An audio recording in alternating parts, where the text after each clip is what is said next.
powered by Riverside.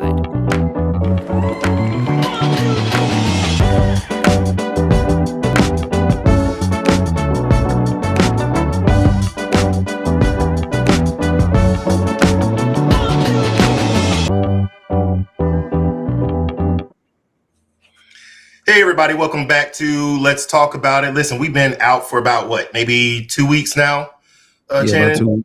About 2 About weeks. 2 weeks. Yep, but hey, listen, we are back and we are ready.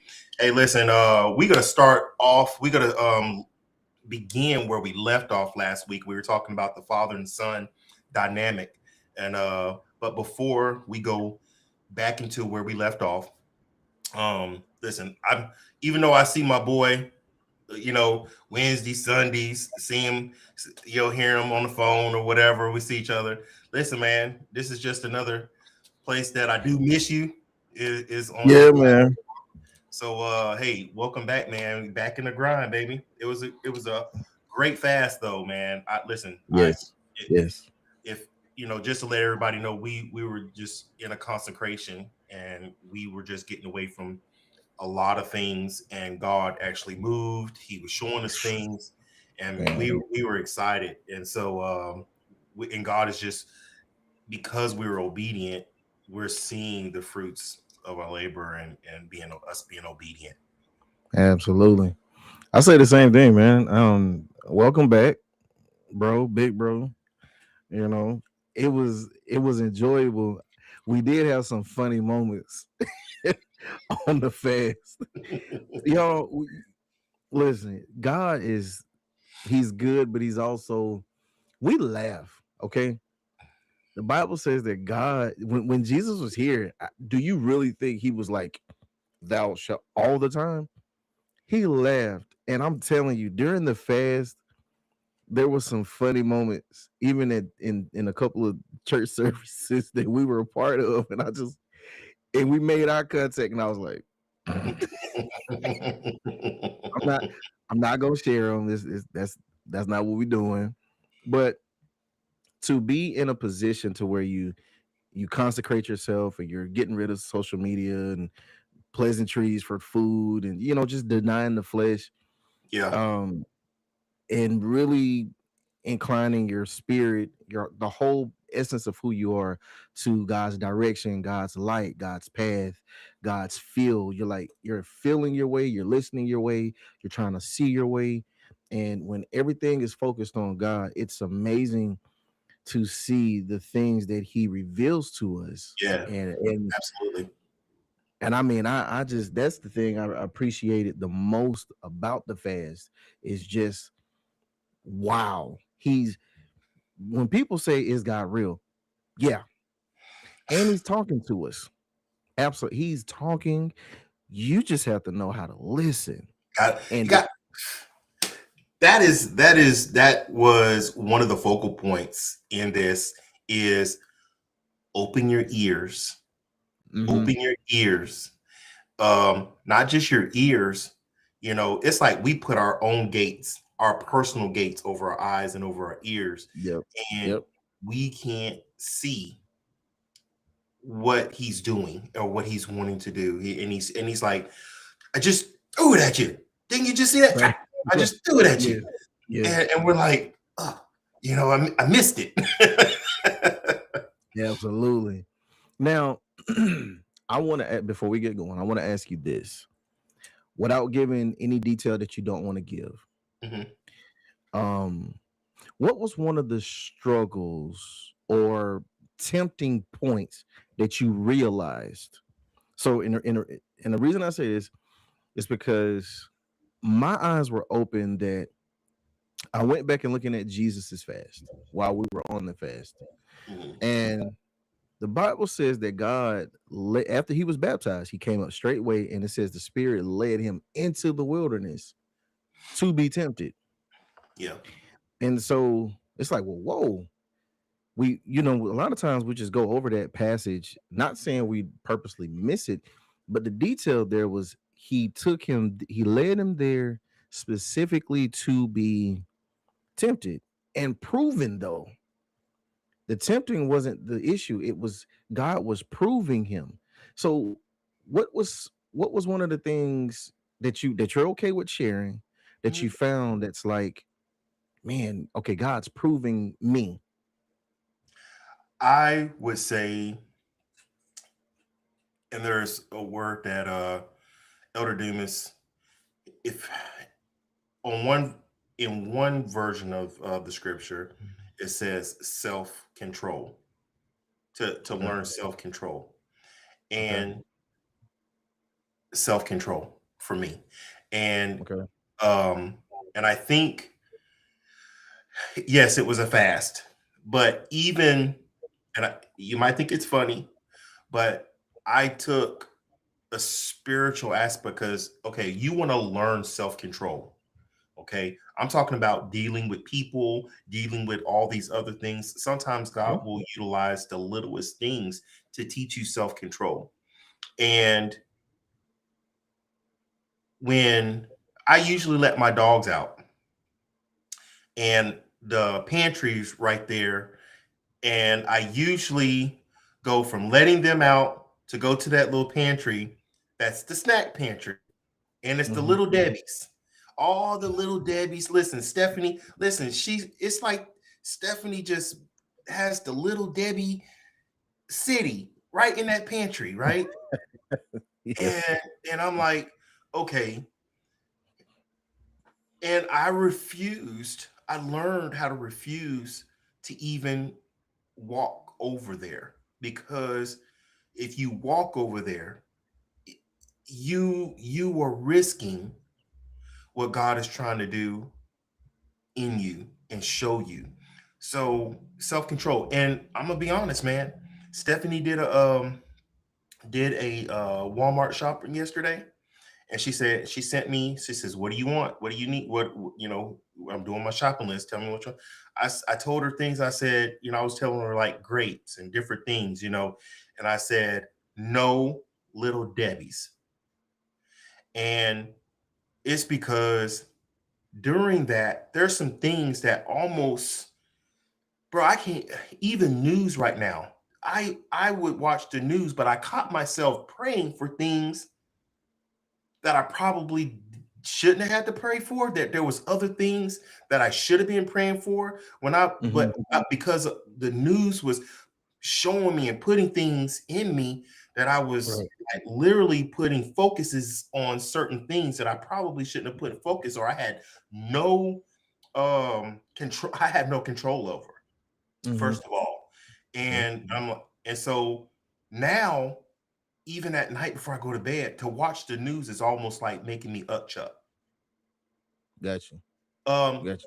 Thinking about a little Debbie right now, it almost makes me want to upchuck. And it's, I'm not saying I can't eat it, it's coming, but the desire, there's some desires there, or I don't want to say pleasures that I had that, from, I was a news person. I'm like, oh, I even told the church, you need to watch the news so you know what's going on. I'm not saying to watch the news is wrong, but sometimes news can consume you. How Hmm. much news was I getting compared to me sitting here with God? Right. And so self-control and time. I found myself, because we said, listen, you can get on YouTube and watch ministries. Let me tell you something, brother. I Yep. watched Yep. some powerful things. I even, you can sit there and read they have these animation type AI, book of Hosea, book of Malachi, book of Man. this, and Yes. Yes, bro, let sir. me tell you something. Guys, you got to start going. YouTube is great. We're going on YouTube watching all this crazy stuff, but man, there is some treasure on Yeah. YouTube, and you get your Bible and you sit there and Hmm. watch those hour movies, those AI movies, bro. Absolutely. Like, okay, okay. So I like that you brought that out because I found myself doing that too. The AI, right? And I was like, AI is not terrible if you use it right. Okay. Mhm. Now, some of the ones that I watched, like the AI versions of like different books from the Bible, Yeah. they would have, I remember the book of Judges, I want to say it was like an hour and 45 minutes. That was a great consumption of my time. Now, it also, I did the same thing you said. I opened my Bible because I was like, wait, I don't remember that. And I'll go through and I'm reading and I was like, hold on. And so I'm like pausing the video, like, okay, wait a minute. And I'll go to a different translation and I'm like, oh, so that's where the narrator to this is Yeah, getting that from. yeah, Because sometimes, like, if you're just reading, or like if you have your Bible and you're watching an AI version of whatever book, now there are some things that you're like, yeah. You no, pause it. You pause it. You go and get your. That's why it's good to have your Bible right there when yeah. you're watching it. And I Because I mean, saw because one on Genesis. My wife was like, babe, what do you think about this? It was on Genesis. And the thing I didn't agree with was it had when it said Elohim, mhm. and it was three people with they look like the White Walkers from Game of Thrones. Yeah, I was yeah. like, Of because they had course, the glowing blue eyes. But you're talking about AI, and right. And I was like, right. it's I get it, but for the context of everything else, I was like, you know what? This would be something that I would be willing to use as an aid if I'm teaching something. It If was I'm all teaching something. feeling to me. It So was I all feeling to me. I ain't gonna lie, man. It was feeling, and I haven't stopped.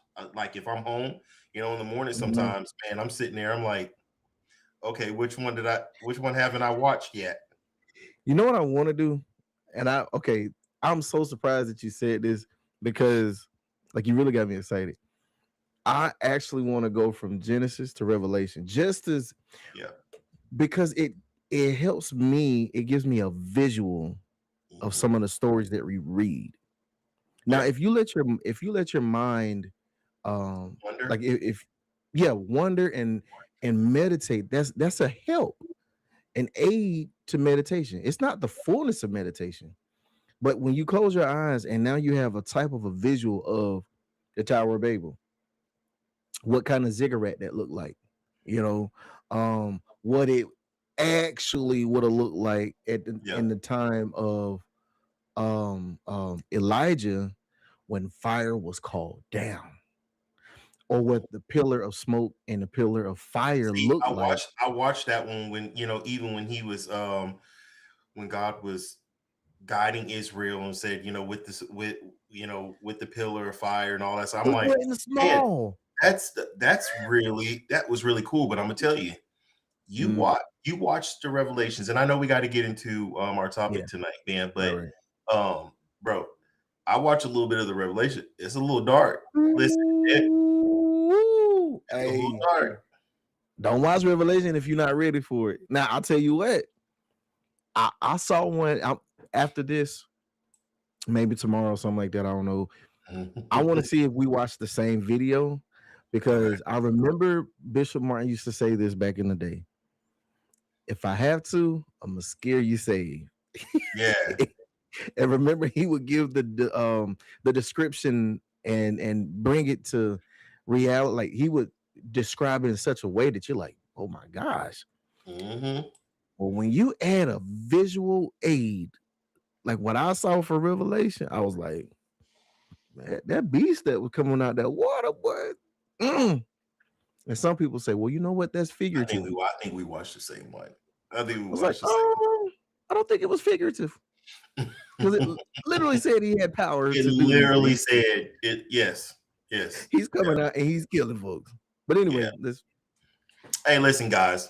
If you joined us last episode, we talked about the dynamic between father and son, identity, influence, wounds, legacy. We discussed how a father doesn't just raise a boy; he Yeah, shapes a man, and right. whether present or absent, engaged or distant, a father leaves an imprint. Man, I mean, it's just like, our dinosaurs and stuff that we've had on the earth, and we know that they were here because they left imprint. So Right. tonight we're going to build on that. Tonight we're going to build on that because if the father son dynamic is fractured, it doesn't just affect one relationship, it affects the entire structure of the home. It affects how a man sees himself. It affects how he leads. It affects how he loves. And eventually, it affects how he fathers. Malachi 4 and 6 says, God would turn the hearts of the fathers to the children and the hearts of the children to the fathers, and tell us something powerful. So, when the father's heart is out of place, the whole house feels it. So Mhm. we're asking a real question tonight. What does it feel like? What does it feel like the role of a father? Why does it feel like the role of the father is under attack in our culture? I'll ask you again. Why does it feel like the role of the father is under attack in our culture? And when I say this, I want you to think about all the things that you hear going on, DEI and the whole he and she and they and him and it and all this other stuff.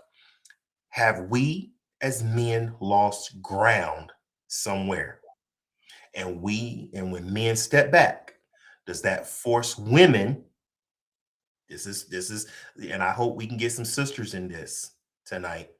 If we have some on here, when men step back, does that force women to step forward into roles they were never meant to carry alone? This isn't about blame again. Chan was talking about, hey, listen, this isn't about blame. We're not putting the blame game. This is all of us. This is learning where where are we forgetting and where are we losing the mark as fathers and men in our homes. This this topic is really about restoration, and also, if you're looking at trying to restore where you were and you need some help, and listen, even if you need some reading material, you can read my book. It's called Where Have the Cowboys Gone? The Call for Real Men. And some of the things that we're going to be talking about tonight, it's in my book. So let's dig into this thing. Let's talk about it. The All attack right. on the father is ultimately what? Spiritual. Mhm. It's ultimately Absolutely. spiritual. Scripture shows that when God wants order to restore, he restores fathers.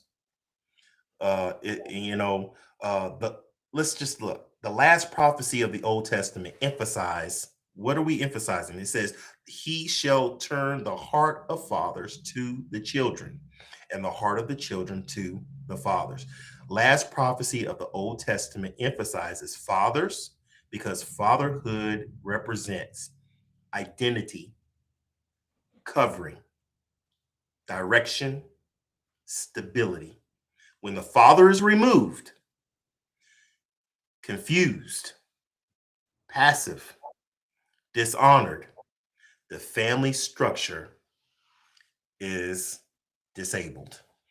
And I know you this is one of the things that you see and hear in your when families are coming, a husband and wife comes into your office. And one of the things I do want to talk about, that wife, that mother saying, he's just not there. He loves me. I think he loves me. He provides for me.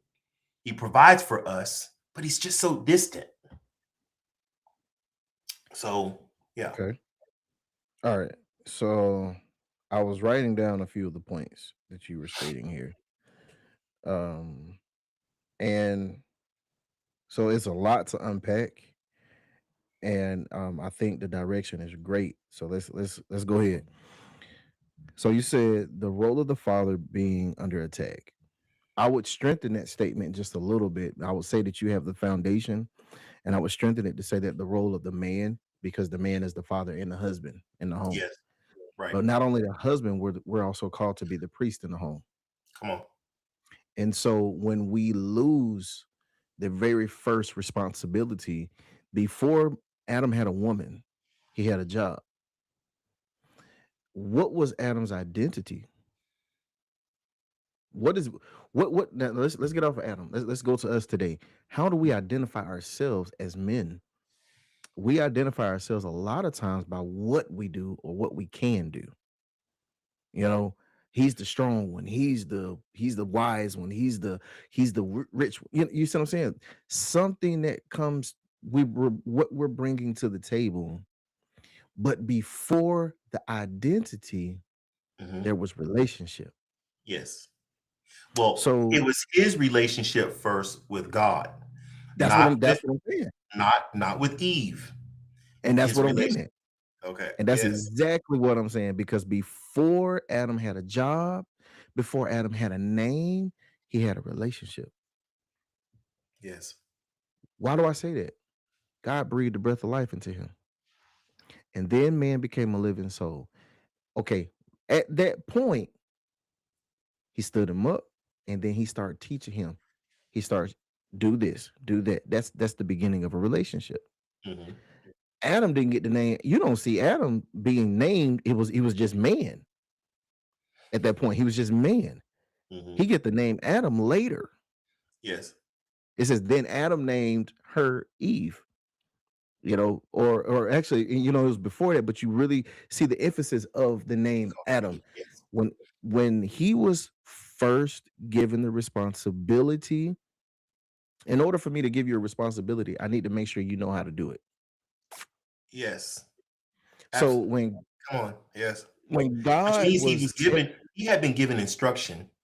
exactly. So he was given an instruction. So in order for Adam to name everything, there was some instruction there. We don't know what the instruction was, but there was some instruction on how to.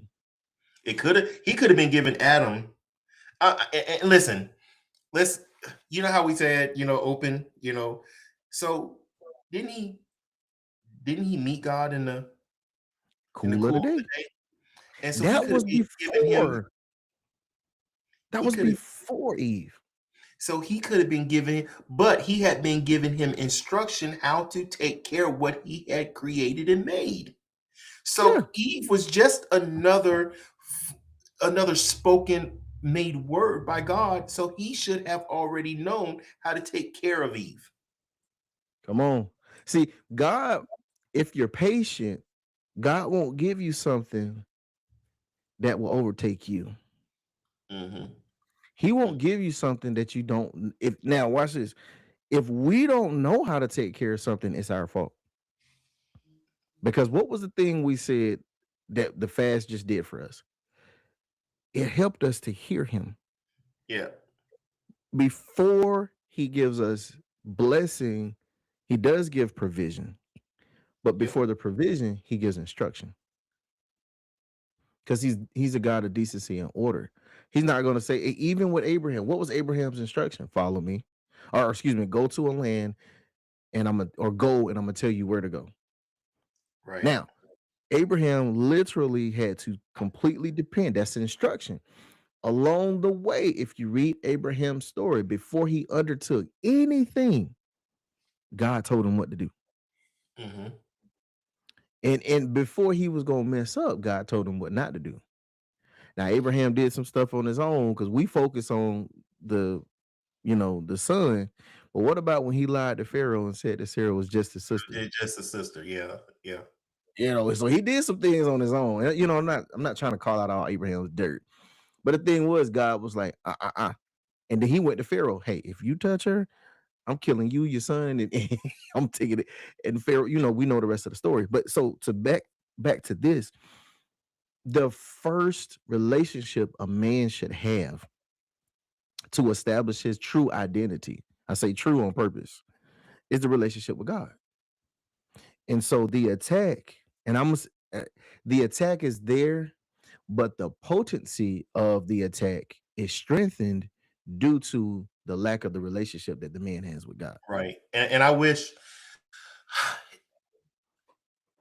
I think a lot of it is, um, and it's getting worse. I, it's getting worse, but I also see some men that I would say people think or they look at, they'd be like, oh, he's probably a deadbeat dad. No, and he's probably the best dad, best father, best husband, you know. But Mhm. and what I'm getting at is the masculinity of the man has been attacked too. And so Yes. what Yes, what the absolutely. man actually looks like, what a good man actually look like. And let's if we go back to identity, if we go Okay, back now to identity, who gave man his identity? God gave the man his identity. All But right. my okay, so but what I want to get one who is the and some of us might be afraid to do this. And I would say this because it would tell a lot about unless they're not gonna be honest. If every one of our wives were in a room and they asked our wives, all of you got to stand up one at a time and identify your husband. Not don't tell me his name. We know his name. You identify him by his uh, attributes. You identify your husband by your attributes. What are those attributes going to be? Can't because are some women going to say, I just feel like I've had to get in charge. I've had to be the head because yes, he goes to work. Yes, he brings home, but he's not engaged. I don't, we don't have conversation. I see how he talks to the kids. I see, or the children. I see how his relationship is with our son, and I see how my son is regretting him, and I see how my son is Hmm. not looking, you know, like what I would think he would instill in him. And this is one of Mhm. the things in our past decade, masculinity has often been portrayed as toxic and unnecessary. So, one of the things I feel like that has been attacked because how we how we grew up where our fathers was like, listen, learn how I don't care if you don't like a hammer. You got to know that that's a hammer. I don't care if you don't like tools. You got to know what each tool represents. I don't care if you don't like getting your hands dirty. You're going to learn how to change a tire because if it's going to first save you money, you don't know if it's going when you get on the side of the road when something's going to happen and you need what are you going to call? What are you going to do? Call a tow truck. Well, when we were coming up, guess what? We didn't have the cell phones yet. I didn't get a cell phone until me and Lady Martin got basically almost married. That's when cell phones started to kick in, and it was them big blocks. And Ooh, so you dating yourself on that one. you didn't you if you were on the side of the road, you were sticking your thumb out, trying to hope Right, somebody was come out, and right. somehow the police officer would get you a tow truck. So things Mhm, that what we learned how to do, what our fathers taught us how to do. Yes, getting our hands dirty, but now that's toxic. You shouldn't teach your son that because if he doesn't like it, if he wants to hold on to a teddy bear all day, and you should let him hold on to a teddy bear all day. These listen, I'm not saying that we can't be sensitive. We are supposed to love and be sensitive. But we are to our sons are supposed to show a masculinity and show them what a man is supposed to. How can you cover a woman and you trying to look more beautiful than she is? You go get your nails done more than she do. You go get your feet done more than she do. You go get your hair done. Listen, your wife, and she's like, dude, what do you listen? I just want you to sit down and talk to me. I just want you to sit down and, hello with me. You know what I'm saying? my wife said this to me. You just reminded me of that. She said, "I'm glad your hands got calluses on them." Mhm. And I was like, because I was there. I mean, they're not calloused like heavily. Mhm. Like one brother. I'm not gonna say his Oh, name, that but you one put your one brother hand we to the know. plow. Yeah, and so she put her hand like we was just sitting there watching a TV show, and she used to say this. She says this often, and she'll grab my hand like this, or just put her hand in my hand, And she's like, yeah, and she'll just say that, yeah, I'm glad it don't feel like my hand. And I know what she means by that. She has a confidence. Number one, her confidence is in God, that she knows I try to follow God the best way I can. Am I gonna always get it right? No. But one of the first things that God, in punishment though, but he gave to Adam, you gonna work. A man who doesn't want to work, in my opinion, again, this is my opinion, and I'm standing by my opinion. When we say attack on the man, attack on the identity, before God gave man a woman, he gave him something to do. Yeah. He took care of He he took also, and then he gave him a place to stay. So the attack, in my perspective, originates in the original plan that God laid out. Why go out, want, and it's not wrong to want a woman. It's not wrong to desire a mate, but it that's is your wrong to nature. put, yeah, exactly. It's wrong to then want to put her in a position that you know you could have affected. You could have done better. Young men, older men, middle-aged men, if you're in that position where you're single, what are we providing for them? You know, and to me, that's the basis of, like, it's a man can be outside working and get a word from God. Mhm. He could be in his garden plucking weeds. He could be outside mowing the yard. If he has an outside job, like working on the road, or garbage man, or working on aircraft like I did, working as security guard like I've done. You can get a word from God, and it's because it's part of your nature. You're activating something different in your nature that Mhm. God placed in you as an innate thing. A lot of men are able to think when they put their hands to doing something that has nothing to do with what I'm thinking about. So, for instance, if I'm building a bookshelf, let's just say that while I'm building this bookshelf, and it becomes therapeutic, but it's also helping me process some of the issues that I see in my home. But when I go on vacation and I get downtime, my wife is more rejuvenated than I am. Yeah. Why is that? That doesn't mean I don't know how to relax. But when she's with me, I'm in protection mode. No one's gonna come in that hotel room, or no one's gonna just run up on her. I'm immediately thinking about her and what she needs.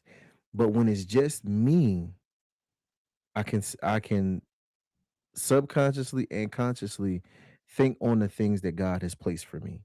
Think on the things that are plaguing me, and I can give these things to God.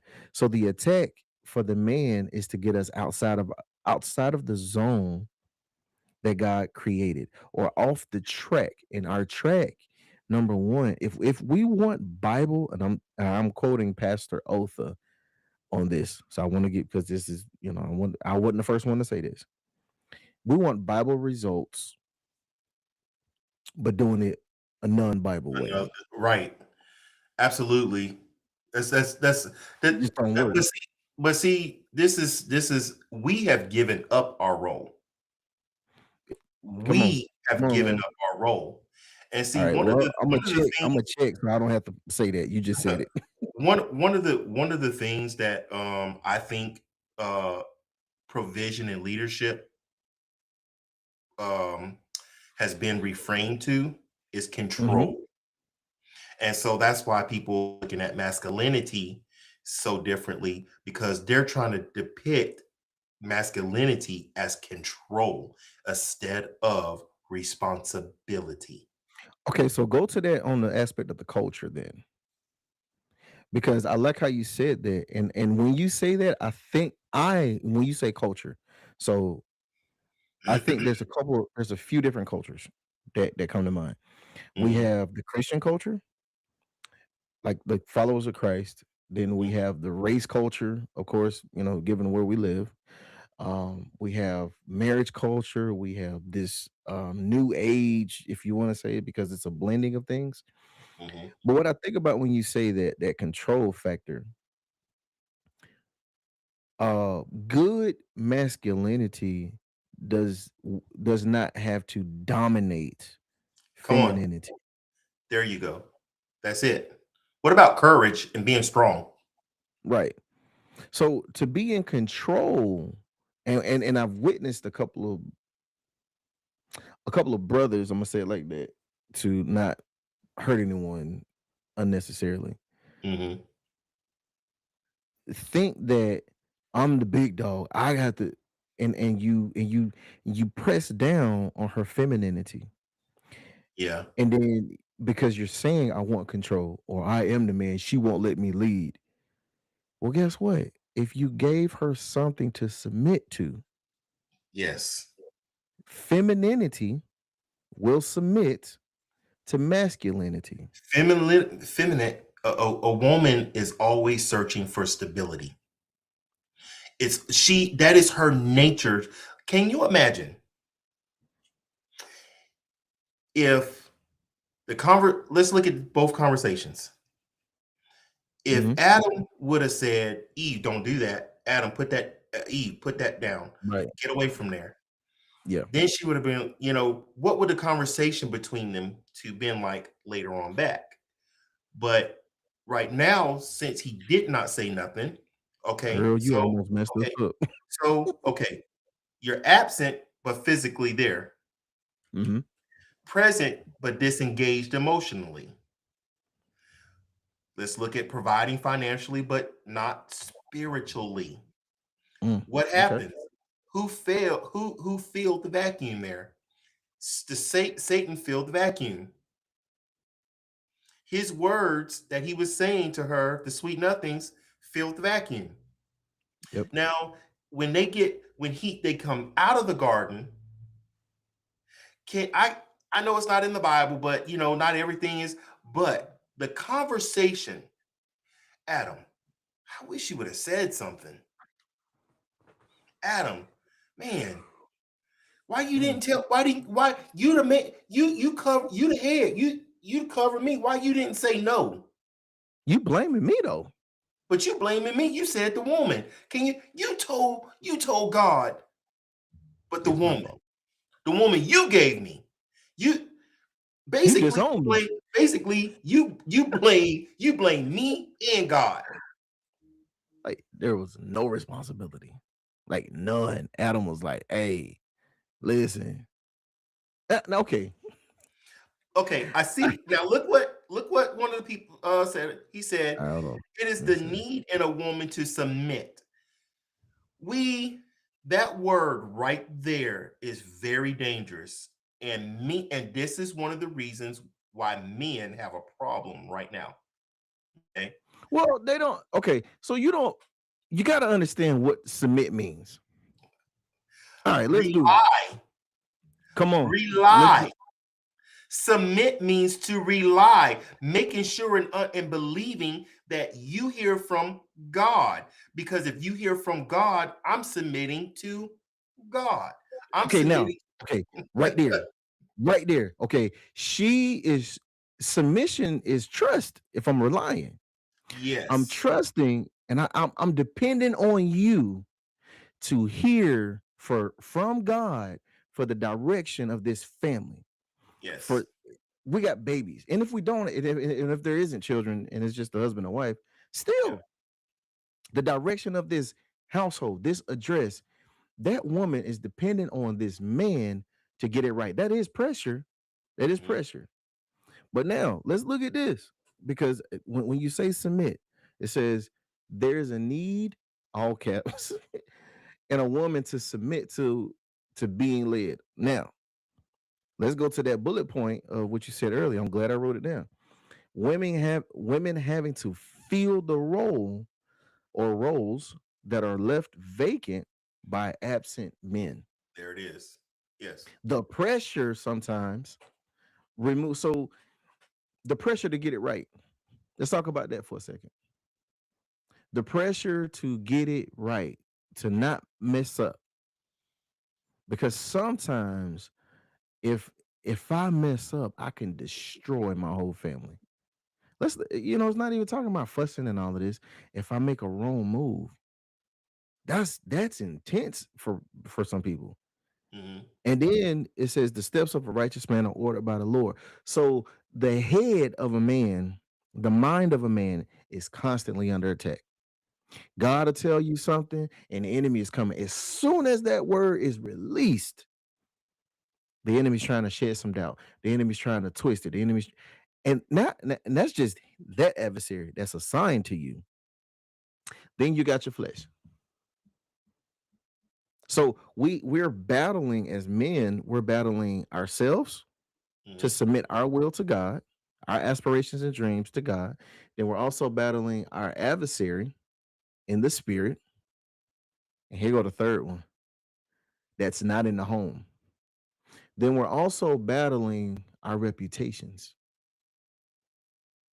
So What if reputation.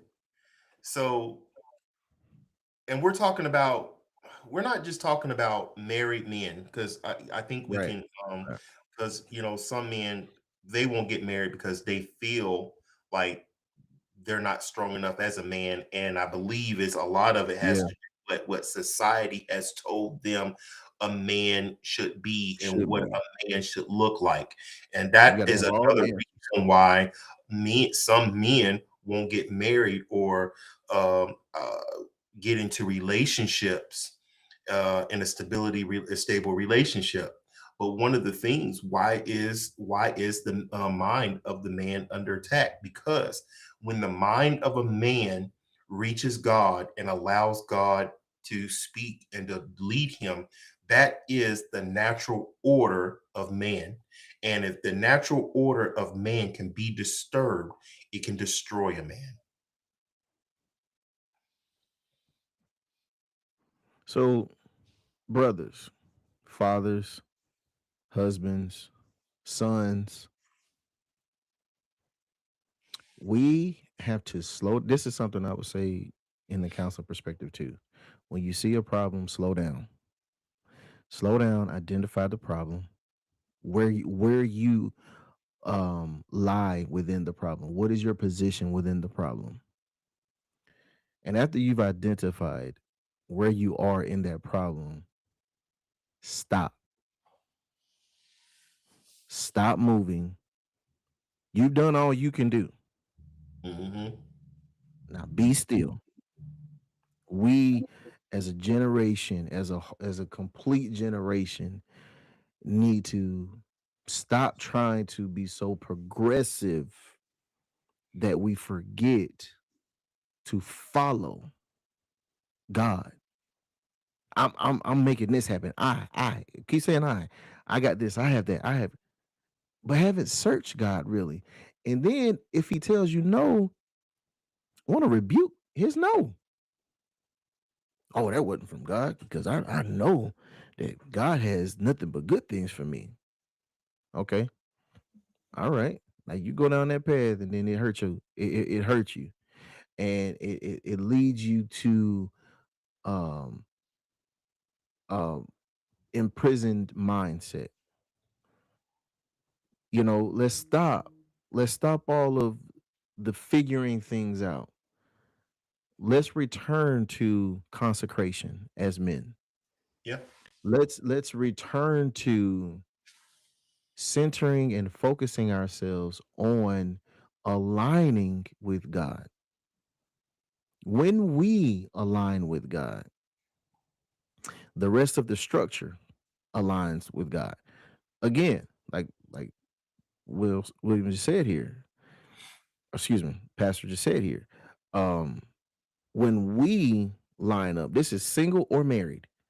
This is society focused. What I'm saying, Right. when the man gets in his place, the men lead from the front.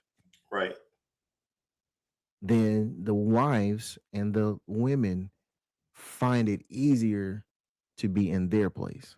If You I'm want to following see a strong leader, if I'm following right, a strong leader, Don't mean to interrupt. I'm sorry. If I'm following No, a you're strong fine. leader, do you know that makes me feel strong too? If I'm It's fine because following, that's where I was going. That's where I was going. uh, if I'm because a woman's she strives. Protection has to be consistent. Yes. Yes. It has to be Absolutely. consistent. Mm-hmm. If a man, if the man's vision is unclear, if a woman is looking for the same way with a man, but we're talking about the man here and the fathers. Mm-hmm. If the man or the head has no vision for the family, the wife has she goes into mama mode or she goes into protection mode and she's like, "Oh my god, I'm with a man that don't even got no vision." And then she goes into a mode to where she feels like she has to come up with a vision. And when she comes up with the vision for the family and she presents it to the man, and then he's like, "What do you? That's that. Why are you bringing that? Why are you bringing that to me? You didn't talk to me about that. Well, I'm bringing it to you because you didn't have anything, and we're trying to move forward in our family. We're trying to. Our sons got this. Our daughters got this. We." We're falling apart. You're here, but you're not leading us. And we've been silent, and I go in the room, you go in that room. The children go up there, and there's no father and leader presence. You don't pray with us, you don't talk to us about the word. We don't know where we're going. And so the woman, and so the wife, she then becomes what? The spiritual leader, because now she's like, we gotta go to. You don't want to go to church, husband. We're going to church. You listen. You're never. I mean, we gotta have some stability. We gotta have a covering. And if I got to be the covering, even though I shouldn't be the covering, you're the covering. And it's not about superiority. It's all about stability when it comes to the wife or the woman. It is about stability. She wants to ensure. And so this is one of the reasons why some women, it's hard for them to, I'm not getting married. Because, first of all, our men have to come back to themselves, come back to masculinity, come back to, Mm-hmm. I'm not trying to be, not that, understanding what your responsibility of taking care of a home, taking care of your children. Um, when you get off, you throw your feet up and all that other stuff and take you a nap. What about her? When do you spend time with her? When do you have your conversation with her? When do you have your Right. conversation with Right. your children? This is stability. What can your children, what can your children, or what will your children say when they're asked to identify you? Okay. Now, I'm not saying nothing to another man on this podcast. This is the part brought to you by Riverside. This is the part where I grade me. Okay. As we did the last time, for my boys, if they had to identify me or if they had to grade me, and I mean honestly grade me, not hey dad, that's not the real grade. I think no, no, no. If they had to really grade me, I think my sons would probably give me a C plus. I'd say that. I would say a C plus, and it's because um I feel now their eyes could be different, but this is just my viewpoint on what I read and understand from God's word thus far. I look at the flaws of my sons, okay? And when I look at their flaws, that's what I'm saying makes me a C. Me leading them, me teaching them how to be a man, um, And some people may say, no, you know to see, you've been a little harsh. Because when you look at specifically, I'm not, and this is not throwing shade at my oldest, but my youngest is like he's like, you know how they say you just touch. That's he's got his daddy. My oldest, he has attributes where I say, yep, that's there he is. There he is. And so to mold him is different than to mold my youngest. Right.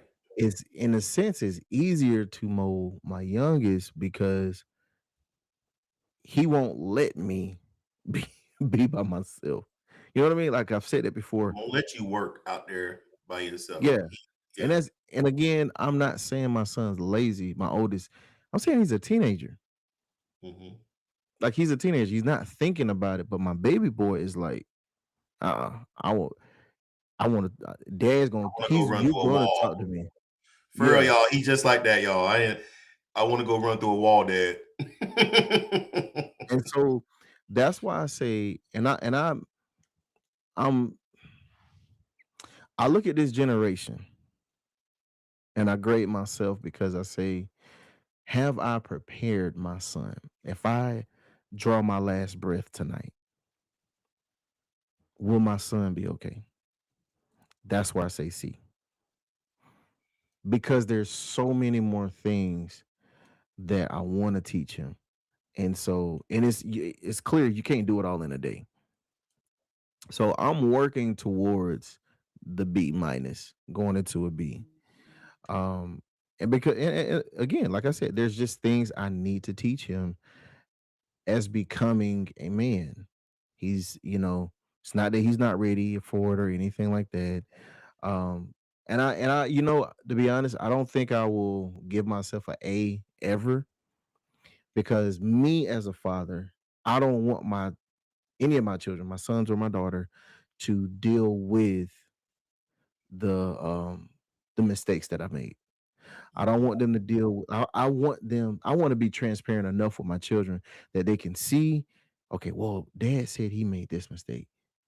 And I desire that they listen to my instructions, listen to what I've been through, listen to where I fall, excuse me, fail, but more importantly, hear, receive, and plant the seed of how I got back up. Know how Mm. your daddy feel. Know where your daddy made some mistakes, but really let it sink in how I got back up. Okay, but when you make those mistakes, one of the things that we need to do as fathers is when we make mistakes, go testify that to your sons. Yeah. Go let them know the mistakes and how you were redeemed from that, or how you overcome or came from that thing that you made a Mhm. mistake in. And I'm going to say something that is it can be controversial. Okay, uh, one of the things why women have taken control. And women, I want you to understand, I'm not being sexist, but their men's responsibility was to take care of you. Men's responsibility was to be your covering. Men, it was never meant uh, for you to. Okay, one of the things that's out of order, and I think TV has corrupted our young people. Okay, when when the woman comes home and she's like, "Oh," and he's got the apron on, and he's like, "Hey, honey, I'm not saying you can't cook, gentlemen. I love cooking, but the way man has depicted what the home supposed to look like. The woman comes home, the man's got the apron, and he's got a baby in his arms, and he's like, "Hey, honey, how are you? How was your day?" And then they get in an argument. And then she's like, I where do you who do you think you're talking to? You don't talk to me like that. Matter of fact, you pack your bags out and you get out because I pay for this. You only have a home because I have the job that I have. And this role play has got into the mindset Write this down. of man. It has it has gotten the mindset, and then guess what that does? Our young women then take hold of that, and then that gives them a different kind of strength, the wrong strength. Now, men are supposed to lead with humility and strength. Humility and strength where a woman should not have to compensate. All right. But one of the things that's wrong with men, and I listen, when I say men, I'm even talking about where I drop the ball, okay? Men leadership and headship is sacrificial, Mm, okay? It is sacrificial. mhm. That means what you want and what you think you have to have, sometimes you got to let it go. Yep. What one of the things that bothers me, and I get it, when I see the wife and the husband look better than their children. When I see the wife and the husband's hair look better than their children, when their clothes, when their shoes, you won't sacrifice and go get Walmart shoes, but you will get the name brand shoes and get your child Walmart shoes. I'm just putting these out. I'm just putting these things out. Okay. Um, examples. And some people be like, but my feet don't grow no more. Their feet are growing. Okay. But you look like you come from money, but your child look Yeah. like he come from the back of the yard back there. Okay. Some men Hmm. don't know how to be a servant in the church because he's not a servant at home. Right. You can even look in his yard. You look at in their home and see how the home is taken care of and see that he's not a servant. Okay. Hmm. Uh Hmm. protection. You don't even know you will put your wife and look behind your wife if somebody broke into your home. Now, that's the natural part of it. But when we look at protection, I'm looking at it at a spiritual sense. I'm looking at it that you don't read your word, you don't pray, you don't get into a deeper relationship with God. So when the enemy comes against your family, you can prostrate against and lay before God, and you can rebuke the enemy. You can Right. get and do the things that you have to do when the enemy comes against your home and your family, but you don't do that, so you're not a protector. Just because you go lift weights, just because you do a lot of squats, just because you look got big arms and big shoulders and all these other things, if you don't have that part, you're not a protector. What's your spiritual muscles like? Because we Jelly. work on this outer man a lot, but what are the spiritual muscles looking like? Is a good. I mean, that's just a good question to think about as a man, as a potential husband, as a current husband. Spiritually, can I? Am I struggling just to pray for myself to get delivered? So if I'm struggling there for just me, I don't need right now to be trying to cover someone when I'm barely covering myself. Right. Then you're going to introduce children into this world who innocently fall victim to the lack of guidance and lack of instruction and lack of covering that this man cannot provide or has not provided.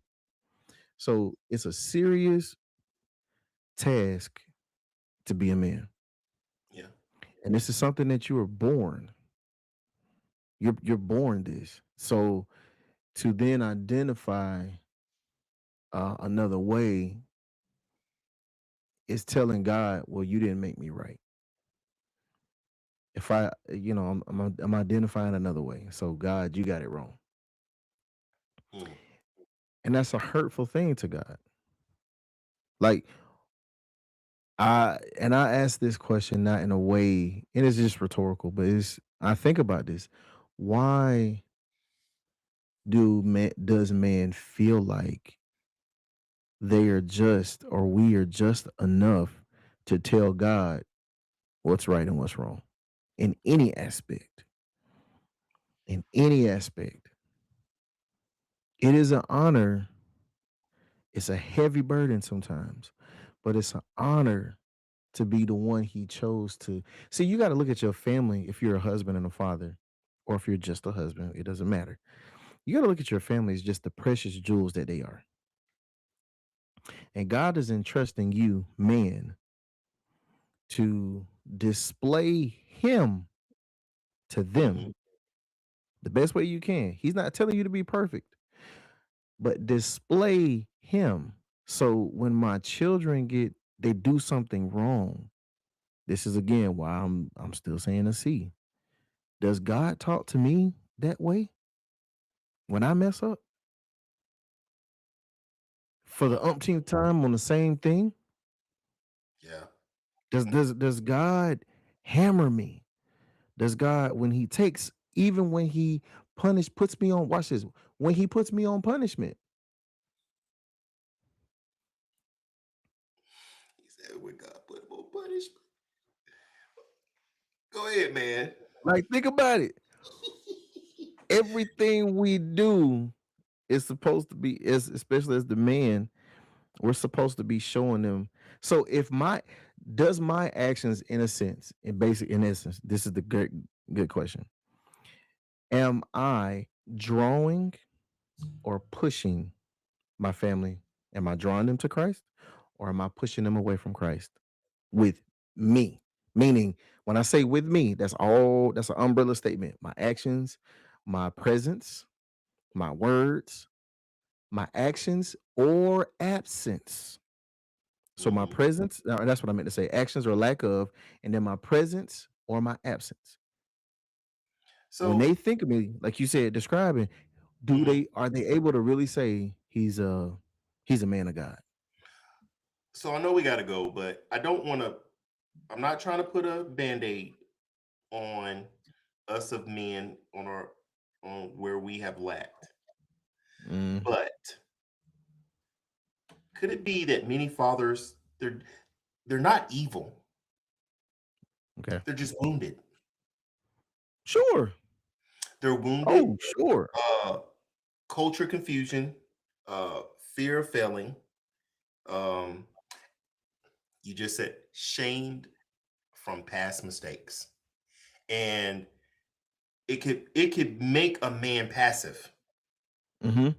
and it could put the pressure on the woman. Failure hurts. Failure hurts, especially Yes. if you're married and you might have got fired, and now you feel like less than a man because guess what? She's still getting up going to work. Mm. And now she's like, hey, what are you going to do today? You already know what she's thinking in her mind. Are you going to get up and start putting in some applications? Or what are you going to do? I mean, since you're home, you could be fixing that. Since you're home, you could do Yeah. this. And they do. All of those Mhm. things are happening. And we're not here to dog men. We're here because society has corrupted man. It has corrupted the role. It has corrupted the Mhm. role. And I promise I'm not saying women can't work. If you and your husband, if y'all live a certain way and you are his helpmeet, you guys are a team, and you guys say, hey, I'm gonna work, you're gonna work, and y'all come up with a team where if I get home first, I'll start dinner and different things like that. That is your dynamic. That is, but Mhm. when she finds herself, it's everything, everything. I mean, she goes to work, you're staying home cleaning up. She comes home, she's cooking. She comes home, she's getting the children ready. She comes home, she's getting the children's schoolwork done. Then she's telling them to shower. Then she's telling them to bathe. Then she's putting them to sleep. Then guess what? Uh, then she's wondering, I wonder if he's gonna want me to take care of him tonight, and She she's ain't got no like, energy. she has no energy, but she has become the overall, she's the gap. She sits in the gap of everything. And that's where women begin to look at outside of the home and actual structured homes. They will, not just women but men too, when they see women doing certain things that they feel like their women's that doing that their woman refuses to do, and then you get, listen, if you're not anchored in the Lord, those people, your eyes will wander in your ears, and you're like, man, babe, she got a job and she's doing that. He, Mm-hmm. he's, and then she says, listen, he go to work and he cook and he do that. And now y'all playing their lives against ours, Come and on, man. honestly, TV has done that for you. You don't got to look at your neighbor. TV has done that. TV has separated and destroyed marriages because Yeah. the role has been dishonored. Men, sit down with your sons, sit down with your daughters, spend time, sacrifice your time. Listen, yes, you're tired, but you weren't thinking about you're tired when you were wanting children. Now you have children. If you're tired, get an energy drink and go sit up there and enjoy your children and spend time with your children. Because when they get older, how they begin to deal with their children is going to have a lot to do with how they see how you dealt with them. Either two things are going to happen. It's going to be a generational thing, or they're going to break the generational curse, and that's where they start pulling away from you, and you're wondering why. Oh, now that I got children and you got grandchildren, now you want to spend time with me. Right. So Right. those are the things, and I'm a quiet my soapbox because listen, we have been here an hour and 7 minutes, and there's so much more because that is the heart of the man. What is the heart of the man? That hidden damage. That hidden damage. Mhm. And you got to start talking to Mhm. your spouse. You got to start, if you're getting married, man, if you're going to get married and you have a girlfriend, you let that girlfriend know if there's some damage there that you're trying to take care of, so it won't be something that is uh-oh afterwards. What did I get myself into? The women don't want to sit here and step in the general role. They want you to be the general. They want you to Yep. be the general. Yeah. Very true. So, if you find yourself in the Wiregrass region by way of Ozark, we want to encourage you and welcome you to Christian Faith Fellowship Temple, where we are not just a church, we are a family. Family.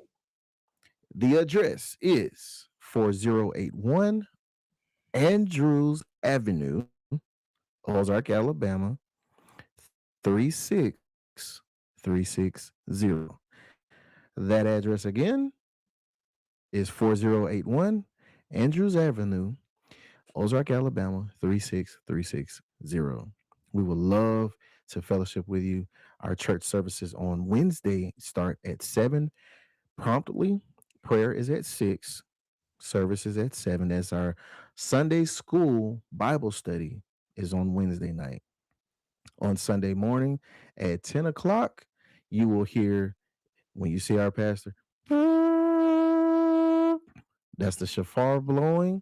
It's a call to worship. And the first time you come, like Prophetess Jones said, you're a cousin. The second time we see you, hey, you're family. You know what the cups are. Come on in, take a seat, have a good time. We would love to see you this coming Saturday, or excuse me, this coming Wednesday or Sunday. And we love you all. This has been Pastor William Martin Jr. and Elder Channing Starks. We love you all from Let's Talk About It.